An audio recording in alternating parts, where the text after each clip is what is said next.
বলে তোমরা বেশি বেশি জান্নাতুল ফেরদাউসের জন্য দোয়া করো। আল্লাহ পাক আমাদের সকলকে, আল্লাহ পাক সারা পৃথিবীর সমস্ত উম্মতে মুহাম্মাদিয়াকে, সমস্ত মুসলমান নরনারীকে জান্নাতুল ফেরদাউসের মালিক বানানোর, মালিক হইয়া কবরে যাওয়ার তৌফিক দান করুক। সকলে বলুন আমিন। তো এই তিনটা পুরস্কার নেওয়ার জন্য আমরা রাজি আছি না? আল্লাহ পাক সকলকে কবুল করুক। সকলে বলুন আমিন। এই তিনটা পুরস্কার নিতে হলে, তিনটা পুরস্কারের জন্য আমাদের কিছু করণীয় আছে, কিছু শর্ত সারাত আছে, কিছু কাজ করতে হবে আমাদের। কারণ পুরস্কার সাধারণত এমনি এমনি দেয় না। মাদ্রাসাগুলো যে পুরস্কার দেওয়া হয় বার্ষিক পরীক্ষাতে পাস করার কারণে, মাহফিলে যে পুরস্কার দেয় বিভিন্ন ছাত্রদেরকে, হয়তো বসে 1 নম্বর হয়েছে, আর তার আদব ভালো ছিল, তার আখলাক চরিত্র ভালো ছিল, আর নইলে সেই হয়তো পুরো বছর উপস্থিত ছিল, একদিনও সে অনুপস্থিত ছিল না। এই জন্যই ওনাকে সম্মান করে, পুরস্কারে পুরস্কৃত করে। তা আমরা যে পুরস্কার পাবো, আল্লাহ পাকে এমনি এমনি পুরস্কার দিবে না, কয়েকটা করণীয় আছে, কয়েকটা কাজ আমাদেরকে করতে হবে। এক নম্বর কাজ, 1 নম্বর শর্ত হলো ঈমান। 1 নম্বর শর্ত কি? ঈমান, ঈমানদার হতে হবে। কারণ আল্লাহ পাক যত জায়গায় আমলের কথা বর্ণনা দিয়েছে, জান্নাত জাহান্নামের কথা বর্ণনা দিয়েছে, সর্বপ্রথম কিন্তু ঈমানের শর্ত দিয়েছে। কারণ ঈমান নাই, তার তো কোনো মূল্যই নাই, তার তো আমলের মূল্য। কি বলে কথা ঠিক না? জন্য মুসলমান বেঈমানের উপরে কোনো আমল আছে? বেঈমানের উপরে নামাজ, হজ, রোজা, যাকাত, পর্দা এগুলো কি আছে? নাই। তারা যতই মুসলমানের সেবা করুক লাভ হবে না। দুনিয়াতে হয়তো পাইতে পারে, কিন্তু পরকালে জিরো। কেন? তাদের আমল নামায় তাদের যে ঈমান নাই, এই জন্য তাদের আমল নামায় সওয়াবটা থাকে না। যতই ভালো কাজ করো সওয়াবটা ডিলিট হয়ে যায়, ভালো কাজ করে সওয়াব ডিলিট হয়ে যায়, ক্যান্সেল হয়ে যায়। কেন সওয়াব জমে না? তার যে ঈমান নাই। আল্লাহু আকবার। তো সর্বপ্রথম আমলের জন্য শর্ত হলো জান্নাত পাওয়ার জন্য শর্ত হলো সর্বপ্রথম ঈমানদার হতে হবে, ঈমান আনতে হবে। ঈমানদার কাকে বলে? আল্লাহু আকবার।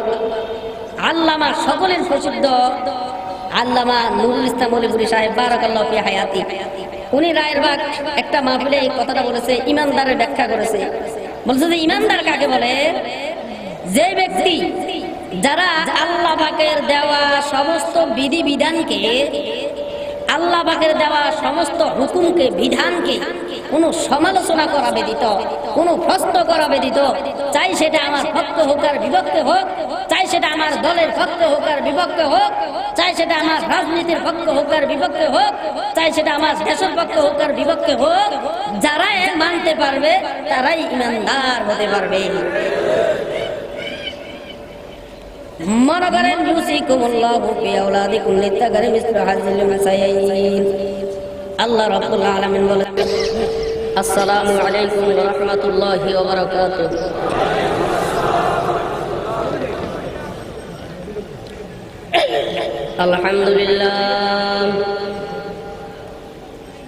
আলহামদুলিল্লাহি নাহমাদুহু ওয়া নাস্তাঈনুহু ওয়া নাস্তাগফিরুহু ওয়া নু'মিনু বিহি ওয়া নাতাওয়াক্কালু আলাইহি ونعوذ بالله من شرور أنفسنا ومن سيئات أعمالنا من يهده الله فلا مضل له ومن يضلل فلا هادي له ونشهد أن لا إله إلا الله وحده لا شريك له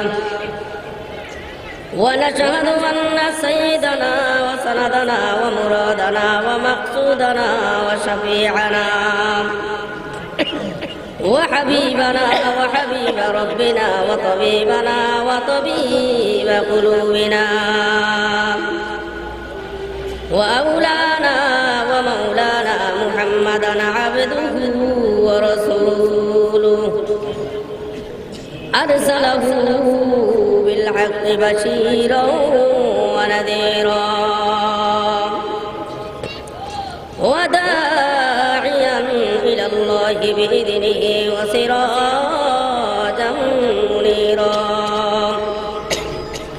أما بعد، قال سبحانه وتعالى في كلامه المجيد وفرقان الحميد: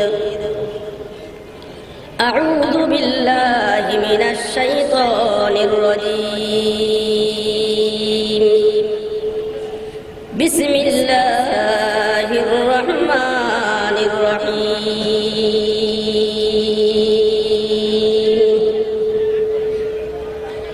من عمل عمل صالحا من ذكر أو أنثى وهو مؤمن فلنحيينه حياة طيبة ولنجزينهم أجرهم بأحسن ما كانوا يعملون. وقال سبحانه وتعالى في آية أخرى إن الذين آمنوا وعملوا الصالحات كانت لهم جنات الفردوس نزلا. صدق الله المولانا العظيم. قال رسول الله صلى الله عليه وسلم من قال لا إله إلا الله ودخل الجنة. وقال رسول الله صلى الله عليه وسلم أول من يحاسب به العبد يوم القيامة الصلاة.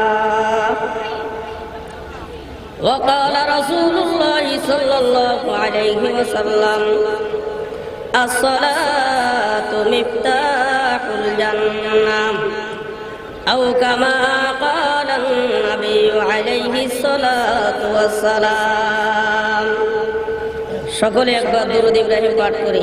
আল্লাহুম্মা সাল্লি আলা মুহাম্মাদিন ওয়া আলা আলি মুহাম্মাদ কামা সাল্লাইতা আলা ইব্রাহিম ওয়া আলা আলি ইব্রাহিম ইন্নাকা হামিদুম মাজিদ।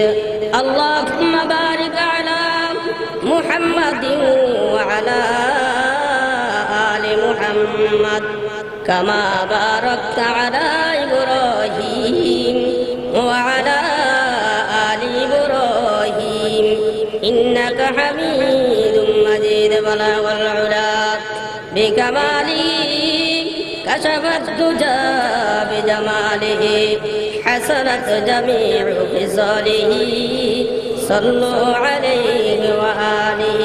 साहिल से लगे गा कभी मेरा भी सबीना आंखों से देखा दे मुझे मक्का मदीना। बलावल उलाम बिकमाली कशफत दुजा बिजमालिही हसनत जमीउ खिसालिही सल्लु अलैहि व आलिहि।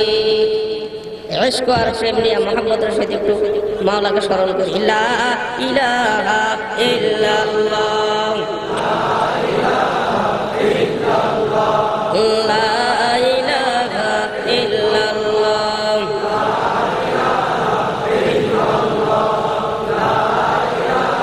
अल्लाह अल्लाह या मुबारक नाम है। अल्लाह अल्लाह मोमिनों का काम है। अल्लाह अल्लाह तू मेरा माशूक है। अल्लाह अल्लाह तू मेरा महबूब है। ला इलाहा इल्लल्लाह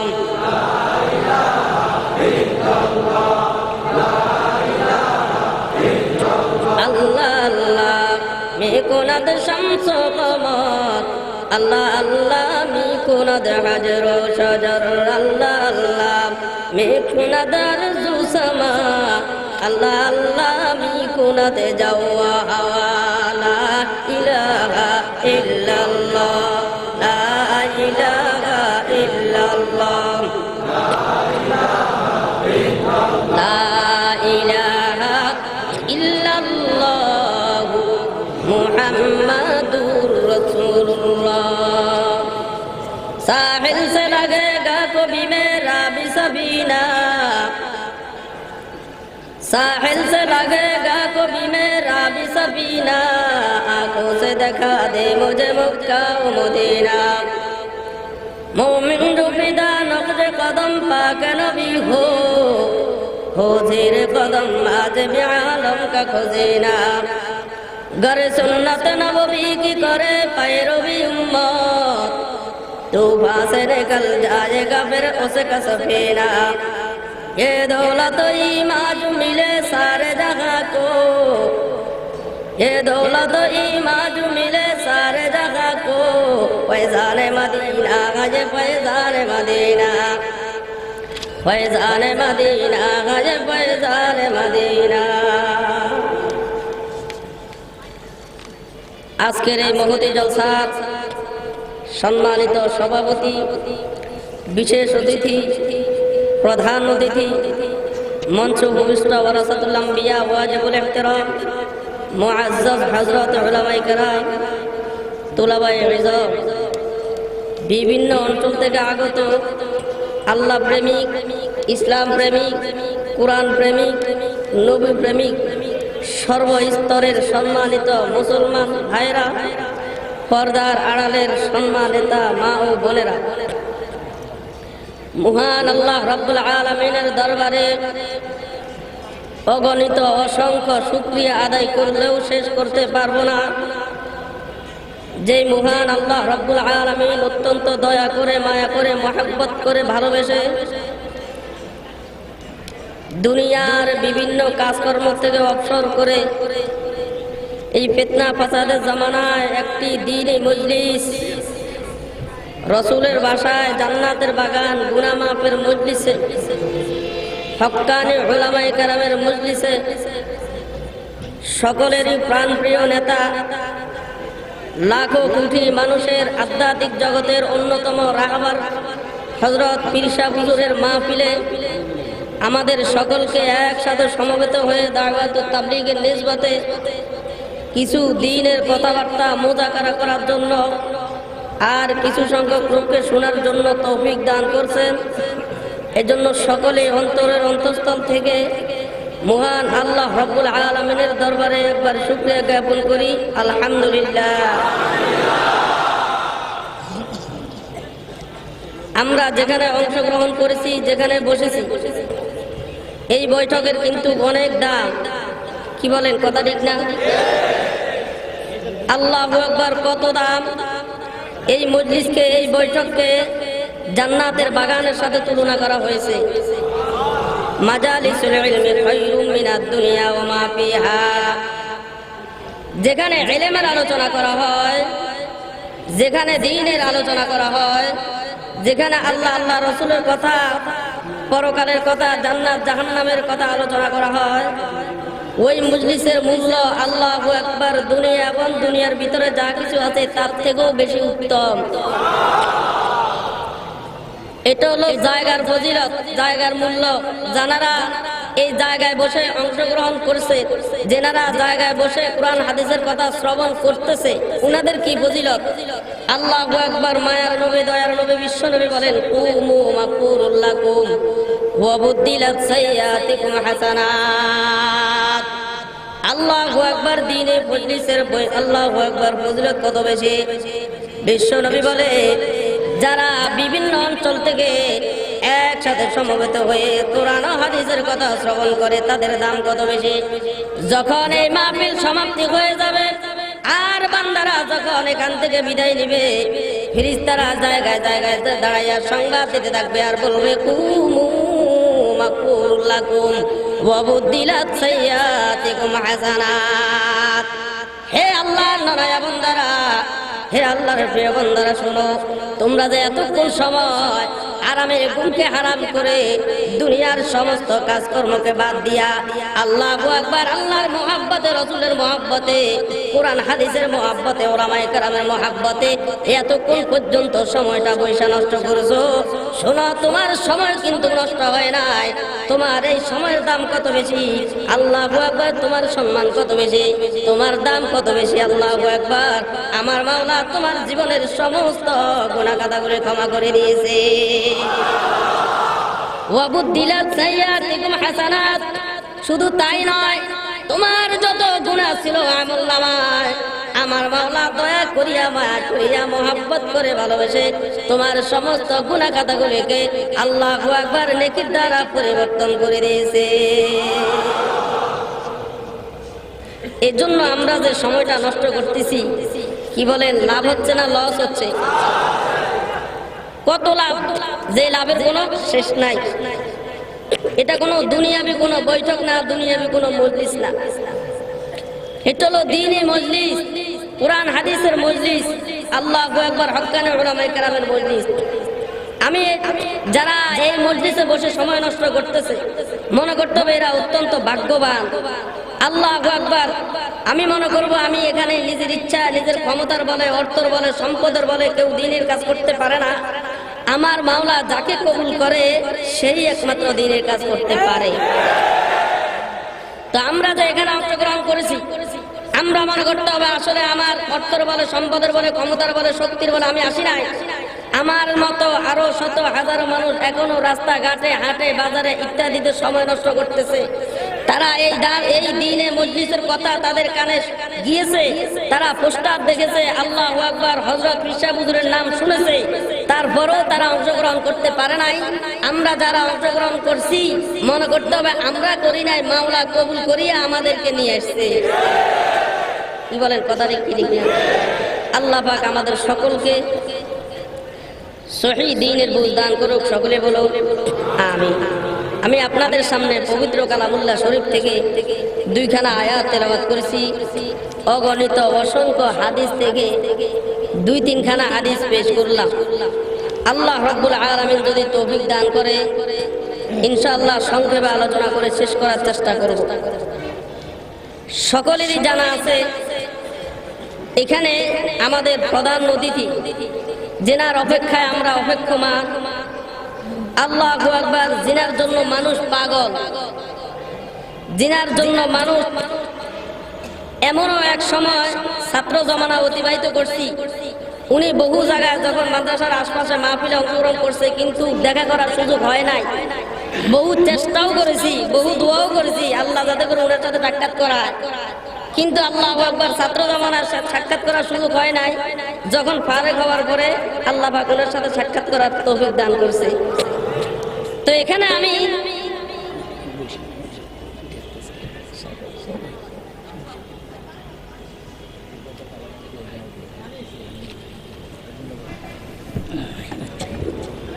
বললে তো যে কৃষকদের মেসেজ আছে, ঠিক আছে, মেসেজ কালেকশন, ঠিক আছে। আচ্ছা, আপনি বলতে যা হোক, এখানে আসলে নসিহত করার জন্য আসি নাই, নসিহত নেওয়ার জন্য আসছি, দোয়া নেওয়ার জন্য আসছি। আমার মূল টার্গেটে হলো এটা। এত বড় মজলিসে আল্লাহু আকবার, হক্কানি উলামায়ে কেরামের সামনে আমার বয়ান করার সেরকম যোগ্যতাও নাই, সেরকম ইলমও নাই যে আপনাদের সামনে কিছু বয়ান করে আপনাদেরকে শোনাবো। তবে এতটুকু মাওলার দরবারে শুকরিয়া জ্ঞাপন করি, আমি নিজেই যে মহান আল্লাহ রাব্বুল আলামিন অত্যন্ত দয়া করে, মায়া করে, মহাব্বত করে আমাকে, আল্লাহু আকবার, আমি অযোগ্য, নালায়েক, নাখান্দা ব্যক্তিকে যোগ্য ব্যক্তির চেয়ারে বসাইছে। এজন্য আমি নিজেই শুকরিয়া জ্ঞাপন করি, আলহামদুলিল্লাহ। তবে এই চেয়ারে মহান আল্লাহ কেন বসাইছে? আমার থেকে তো এখানে আল্লাহু আকবার এমনও ব্যক্তিরা, এমনও উলামায়ে কেরাম আছে জিনাদের পা তো দূরের কথা, জুতার ধুলাবালিরও সমান আমি হব না। কিন্তু তারপরও মহান আল্লাহ এখানে বসার তৌফিক কেন দান করছে? একটাই কারণ, একটাই চিন্তা, একটাই জিনিস আমি লক্ষ্য করে দেখেছি, সেটা হলো আল্লাহু আকবার, কুরআন হাদিসের সাথে, দ্বীনের সাথে সম্পর্ক রাখার কারণেই আল্লাহ পাক আজকে এখানে বসার তৌফিক দান করছে। আমার মতো, আমারই একই সাইজের এই ধরনের কত লোক দেখবেন রাস্তাঘাটে, হাটে, বাজারে কত লোক আছে, আল্লাহু আকবার, কিন্তু তাদের এত দাম নাই। আল্লাহু আকবার। তো আমিও এখানে বসার উপযুক্ত না, এখানে আমার বসার যোগ্যতা নাই, কিন্তু মাওলা দ্বীনের সাথে, কোরআনের সাথে, উলামায়ে কেরামের সাথে সম্পর্ক রাখার কারণে আজকে মহান আল্লাহ এখানে বসার তৌফিক দান করছে। এর জন্যই রে মুসলমান, ভালো জিনিসের সাথে থাকলে আল্লাহু আকবার মানুষ ভালো হয়, খারাপের সাথে সম্পর্ক রাখলে মানুষ খারাপ হয়। কি বলেন, কথা ঠিক না? কি আর বলবো আপনাদের সামনে, এতটুকু বলতে চাই, আল্লাহু আকবার। আজকে আমি দ্বীনের সাথে সম্পর্ক রাখার কারণে এখানে বসতে পেরেছি। আল্লাহ এখানে সম্মানের চেয়ারে বসাইছে। আল্লাহ করে আমরা সকলেই যদি এভাবে দ্বীনের সাথে সম্পর্ক রাখতে পারি, হক্কানি উলামায়ে কেরামের সাথে, পীর মাশায়েখদের সাথে যদি সম্পর্ক রাখতে পারি, আল্লাহ দুনিয়াতেও সম্মানী বানাবে, পরকালেও সম্মানী বানাবে। যদি আমি সম্পর্ক করি নেতা খেতার সাথে, চোর ডাকাত বাটপারের সাথে, তাহলে আমার আল মারউ মা মান হাব্বা। আল্লাহু আকবার। যার সাথে যার ভালোবাসা মহব্বত, কাল কিয়ামতের দিন তার সাথে তার হাসর হবে। এখন আমার যদি সম্পর্ক পিসা হুজুরের সাথে হয়, কাল কিয়ামতের দিন অন্তত পিসা হুজুর যাওয়ার সময় এতটুকু তো বলবে যে আল্লাহ, এই লোকটার সাথে আমার খুব সম্পর্ক ছিল, এই লোকটা আমার খুব মহব্বত করতো, আল্লাহ তুমি আমাকে তো জান্নাত দিচ্ছ, এদেরকেও আমার সাথে জান্নাতে প্রবেশ করাও। কি বলেন, ঠিক না? এর জন্য মাহতারাম হাজিরিন, পিসা হুজুর আল্লাহ আকবার, সকলে আমরা ওনার অপেক্ষা। উনি আমাদেরকে যে সমস্ত নসিহত করবেন, যে সমস্ত রুহানি চিকিৎসা দিবেন, উনারা হলো আধ্যাত্মিক জগতের অন্যতম ডাক্তার, রুহানি ডাক্তার। আজকে আমরা যখন শারীরিক কোনো সমস্যা হয়, সামান্য একটু কাশ হলে দৌড়ে চলে যায় ডাক্তারের কাছে, একটু জ্বর হলে দৌড়ে চলে যায় ডাক্তারের কাছে, যে কোনো রোগের জন্য, শারীরিক চিকিৎসার জন্য দৌড়ে চলে যায় ডাক্তারের কাছে। কিন্তু আমার যে দিলটা অসুস্থ হয়ে গেছে, আমার রুহটা যে অসুস্থ হয়ে গেছে, আমার অন্তর যে মরে গেছে, এর জন্য কি কখনো কোনো ডাক্তারের কাছে গেছি? এই চিকিৎসার জন্য দুনিয়ার ডাক্তারের কাছে গেলে লাভ হবে না, এই চিকিৎসার জন্য যাইতে হবে হক্কানি পীর মাশায়েখদের কাছে। এখন আমার রূহ সুস্থ না অসুস্থ, আমি সুস্থ না অসুস্থ, এটা কেমনে বুঝবো? সোজা হিসাব, একদম সোজা হিসাব, স্পষ্ট।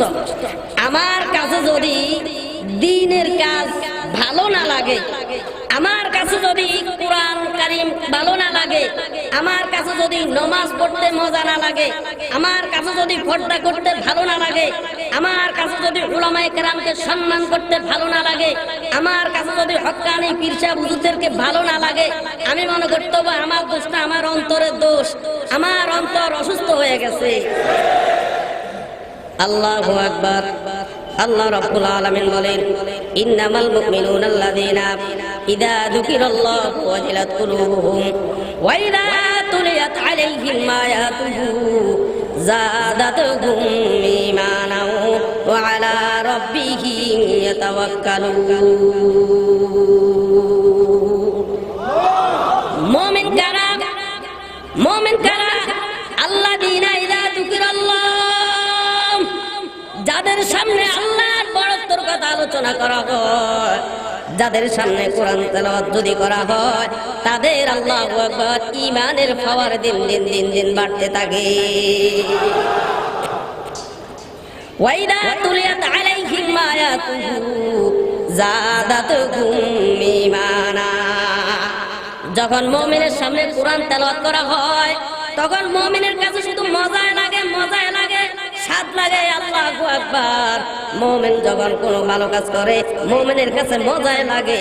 এই সমস্ত দ্বীনি কাজ যারা আসলে মুমিন, তাদের কাছে ভালো লাগবে। আর যারা মুমিন নামে 2 নম্বর, আর যারা 2 নম্বর আমাদের মধ্যে, তাদের কাছে এই মাহফিল কিন্তু খারাপ লাগবে। উলফত মে বরা,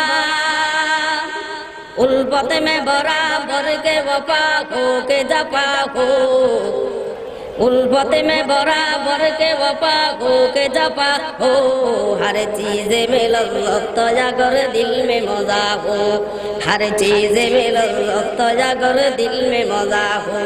बुलबुल को दिया नाला व परवाना को जलना, गम हमको दिया सबसे जो मुश्किल नजर आया। आए बाद सबा हमने तुझे याद करोगी, उस वक्त यकीनन मुझे तुम याद करोगी, उस वक्त यकीनन मुझे तुम याद करोगी। আল্লাহু আকবার। কুরআন শরীফ তেলাওয়াত আমি মনে করতে হবে আমার অন্তর অসুস্থ হয়ে গেছে। কি বলেন, কথা ঠিক না? মনে করেন প্রেমিক প্রেমিকের ভিতরে কেমন সম্পর্ক। আল্লাহু আকবার। প্রেমিকার নাম যখন প্রেমিকের সামনে আলোচনা করা হয়, তখন সে নারাজ হয় না, বরং যতই আলোচনা করে ততই সে খুশি হয়। কি বলে, কথা ঠিক না? মুমিন যারা, এরা আল্লাহর কথা শোনার পরে আল্লাহু আকবার দ্বীনের কথা শোনার পরে এরা কখনো বিরক্ত হয় না, বরং এদের কাছে শুধু ভালোই লাগে, ভালোই লাগে। আল্লাহু আকবার। এই জন্য মুসলমান ভাইরা আমার বলতে চেয়েছিলাম, আমার অন্তর সুস্থ না অসুস্থ এটা আমি কেমনে বুঝবো?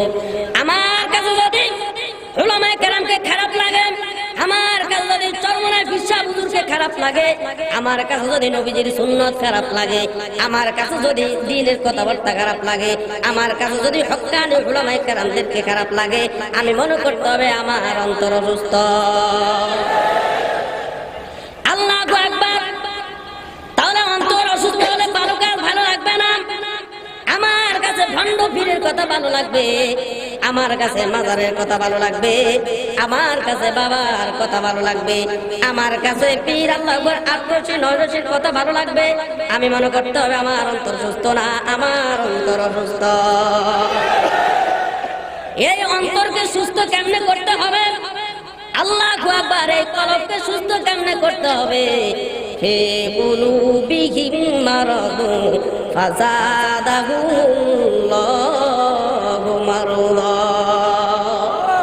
আল্লাহ রাব্বুল আলামিন বলেন, যখন আমার নবী, দয়ার নবী, মায়ের নবী, বিশ্ব নবী কাফেরদেরকে একের পর এক বুঝাইতেছে, একের পর এক বুঝাইতেছে, তারা তাদের কথার উপরে তারা অটল, তারা যতীন গ্রহণ করতেছে না। আল্লাহ বলে, ফি কুলুবিহিম মারাদ। হে বিশ্ব নবী, শুনেন, এদের অন্তর অসুস্থ হয়ে গেছে। এরা কখনো আপনার কথা শুনবে না, এরা কখনো দ্বীনের কথা শুনবে না, এরা কখনো কোরআনের কথা শুনবে না। আমাদের দেশে একদল আছে, আমাদের দেশে কিছু লোক আছে, উলামায়ে কেরামের কথা শুনলে এদের গা জ্বলে। কি বলেন? কথা ঠিক কি? কোরআনের কথা করলে, কোরআনের কথা শুনলে এদের গা জ্বলে, মাহফিলের কথা শুনলে এদের গা জ্বলে। কি বলেন? কথা ঠিক না? আমি মনে করতাম আমার অন্তর অসুস্থ। এখন এই অন্তর সুস্থ করবো কেমনে? আল্লাহু আকবার। শারীরিক চিকিৎসা যেরকম আছে, রুহানি চিকিৎসাও আছে। রুহানি চিকিৎসা কি?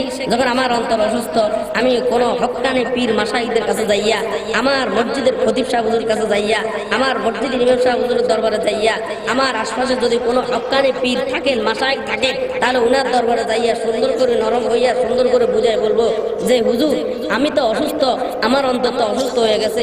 হুজুর যদি বলে, তুমি কেমনে বুঝছো তোমার অন্তর তো অসুস্থ? তখন বলবেন যে হুজুর, আমার কাছে তো নামাজ পড়তে মজা লাগে না, আমার কাছে ভালো কাজ ভালো লাগে না, নাচ গান ভালো লাগে, টেলিভিশন দেখতে ভালো লাগে, বিড়ি টানতে ভালো লাগে, মিথ্যা কথা বলতে ভালো লাগে, চুরি করতে ভালো লাগে, জেনা করতে ভালো লাগে, আল্লাহ আকবার নবীজির সুন্নাত না মানতে ভালো লাগে, এগুলো আমার কাছে ভালো লাগে। হুজুর, আমার অন্তর অসুস্থ। হুজুরে আল্লাহু আকবার, আপনাদেরকে একটা চিকিৎসা দিবে, যদি ওই চিকিৎসা অনুযায়ী চলতে পারি, যদি ওই ওষুধটা ঠিক মতো খাইতে পারি, অবশ্যই অবশ্যই আমার অন্তর সুস্থ হয়ে যাবে।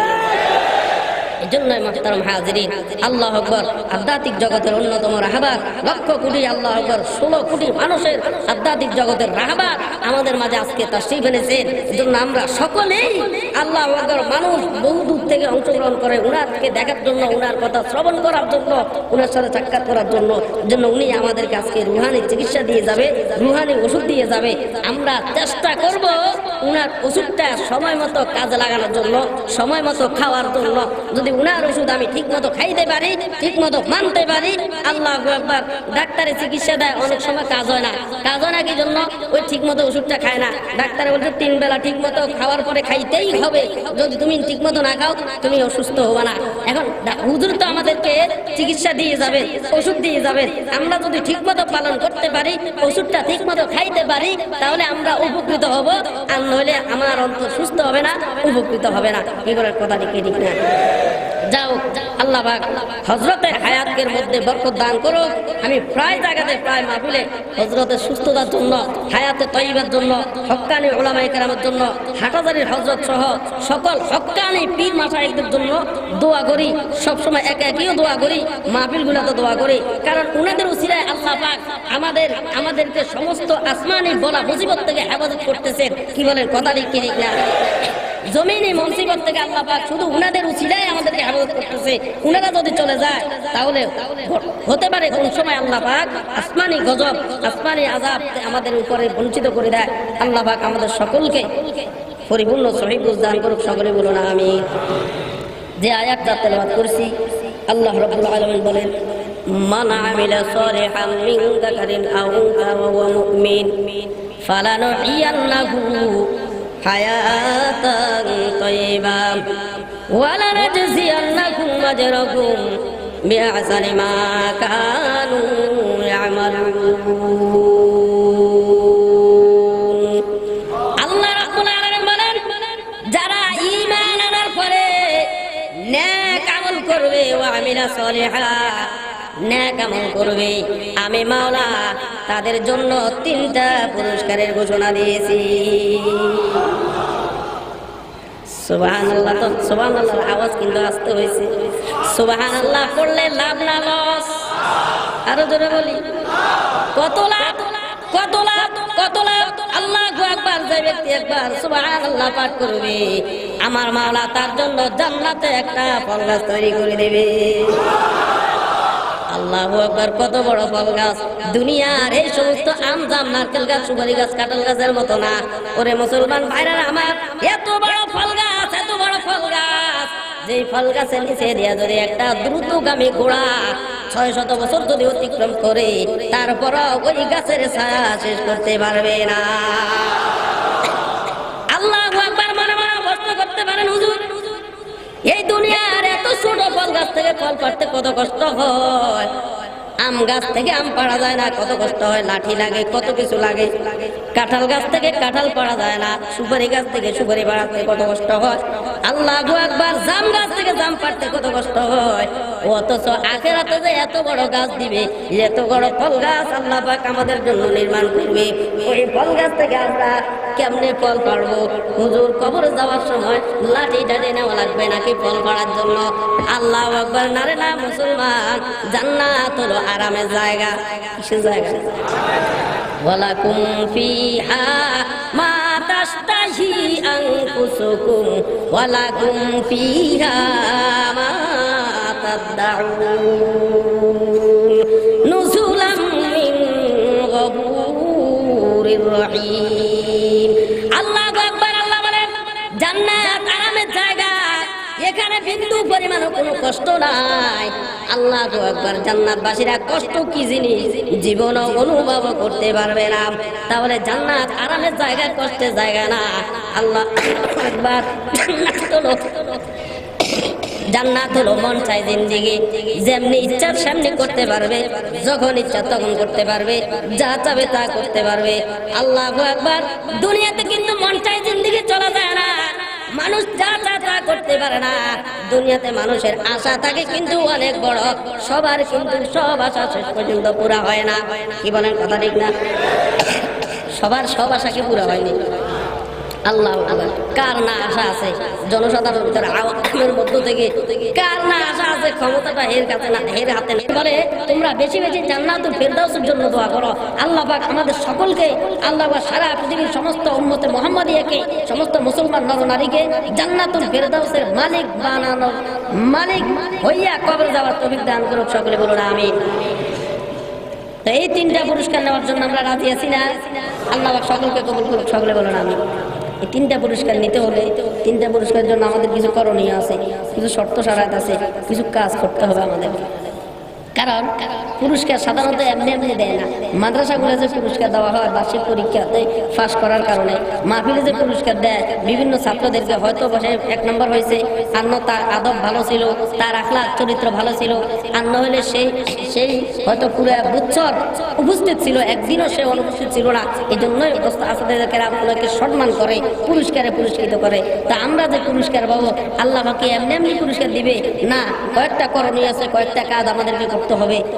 1 নম্বর কাজ, 1 নম্বর শর্ত হলো ঈমান। 1 নম্বর শর্ত কি? ঈমান। ঈমানদার হতে হবে। কারণ আল্লাহ পাক যত জায়গায় আমলের কথা বর্ণনা দিয়েছে, জান্নাত জাহান্নামের কথা বর্ণনা দিয়েছে, সর্বপ্রথম কিন্তু ঈমানের শর্ত দিয়েছে। কারণ ঈমান নাই, তার তো কোনো মূল্যই নাই, তার তো আমলের মূল্য। কি বলেন, কথা ঠিক না? জন্য মুসলমান বেঈমানের উপরে কোনো আমল আছে? বেঈমানের উপরে নামাজ, হজ, রোজা, যাকাত, পর্দা এগুলো কি আছে? নাই। তারা যতই মুসলমানের সেবা করুক লাভ হবে না। দুনিয়াতে হয়তো পাইতে পারে, কিন্তু পরকালে জিরো। কেন? তাদের আমল নামায়, তাদের যে ঈমান নাই, এই জন্য তাদের আমল নামায় সওয়াবটা থাকে না। যতই ভালো কাজ করো সওয়াবটা ডিলিট হয়ে যায়, ভালো কাজ করে সওয়াব ডিলিট হয়ে যায়, ক্যান্সেল হয়ে যায়। কেন সওয়াব জমে না? তার যে ঈমান নাই। আল্লাহু আকবার। তো সর্বপ্রথম আমলের জন্য শর্ত হলো জান্নাত পাওয়ার জন্য শর্ত হলো সর্বপ্রথম ঈমানদার হতে হবে, ঈমান আনতে হবে। ঈমানদার কাকে বলে? আল্লাহু আকবার। আল্লামা সকলের প্রসিদ্ধ আল্লামা নুরুল ইসলাম মৌলভী সাহেব বারাকাল্লাহু ফি হায়াতি, উনি রায়েরবাগ একটা মাহফিলে এই কথাটা বলেছে, ঈমানদারের ব্যাখ্যা করেছে। বলছে যে ঈমানদার কাকে বলে?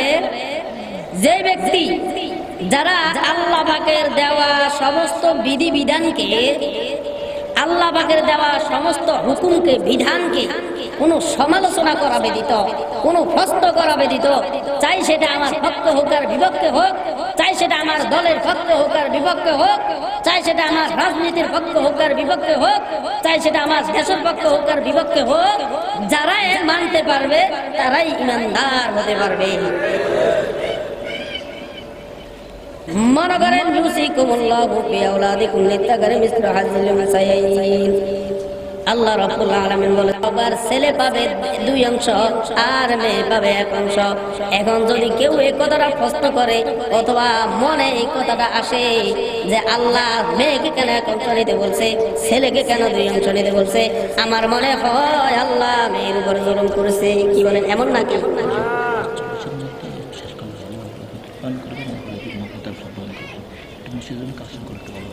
আল্লাহ তো বলতে চেয়েছিলাম যারা নির্দ্বিধায় কোনো সমালোচনা করা ব্যতীত, প্রশ্ন করা ব্যতীত আমার মাওলার সমস্ত বিধান মানতে পারবে তারাই ঈমানদার হতে পারবে। 2 নম্বর শর্ত হলো আমল সালেহ। আমল অর্থ কাজ, সালেহ অর্থ নেক, ভালো। তো কাজ, কিছু কাজ আছে খারাপ, কিছু কাজ আছে ভালো। যেমন মদ পান করা, বিড়ি টানা, জুয়া খেলা ইত্যাদি দুনিয়ার অশ্লীল কাজ, শয়তানের কাজ, এগুলো হলো খারাপ কাজ। আল্লাহু আকবার। আমার নবীজির কাজ, আমার নবীজির তরিকা, নামাজ, রোজা, হজ, যাকাত, কোরআন তেলাওয়াত, ভালো কথা, দাড়ি রাখা, এগুলো হলো ভালো কাজ। যে সমস্ত ব্যক্তিরা যারা খারাপ কাজ বাদ দিয়ে ভালো কাজ করবে তারাই 3টা পুরস্কারের অধিকারী হবে। আল্লাহু আকবার। 3 নম্বরে আমরা যে আমল করব, এই আমলটা মন গড়া করলে হবে না, বরং আমার নবীজির তরিকা অনুযায়ী করতে হবে। কার তরিকা? আমার নবীজির তরিকা অনুযায়ী করতে হবে। আমি নিজের মন গড়া আমল করলাম, নামাজ পড়লাম, রোজা রাখলাম, বিন্দু পরিমাণও লাভ হবে না। বরং যদি আমার নবীজির তরিকা আমার আমলের ভিতরে না থাকে, আমার মাওলা আমার এই আমল কবুল করবে না। এখন তো নবী নাই, কার থেকে শিখবেন? সাহাবায়ে কেরাম নাই, ওলি আল্লাহ, আল্লাহু আকবার, আইম্মে মুজতাহিদিন কেরাম নাই। এখন শিখতে হবে উলামায়ে কেরাম থেকে। উলামায়ে কেরাম হক্কানি, তাও আজে বাজে উলামায়ে কেরাম না, ধোঁকাবাজ উলামায়ে কেরাম না, ধোঁকাবাজ উলামা না, বরং যারা হক্কানি আল্লাহর ওলি, পীর, মাশায়েখ, এদের থেকে শিখতে হবে। এরা যেমনি আমল করে মনে করতে হবে আল্লাহর নবীজির তরিকা অনুযায়ী করে, আমরা ওনাদের থেকে শিখতে রাজি হব। কি বলে, রাজি আছি না? আল্লাহ সকলকে কবুল করুক, সকলে বলুন আমিন। যা হোক, এই মাহফিল মসজিদের উদ্যোগে মনে হয় মাহফিলটা, এই মাহফিলের জন্য অনেক, আপনারা দেখছেন অনেক টাকা ব্যয় হয়েছে। এটা বাইরের কেউ দিবে না, এটা আমরা নিজেরাই টাকা পয়সা খরচ করে নিজেরাই মাহফিল করতে হবে। কি বলে, কথা ঠিক না? আর মুসলমানের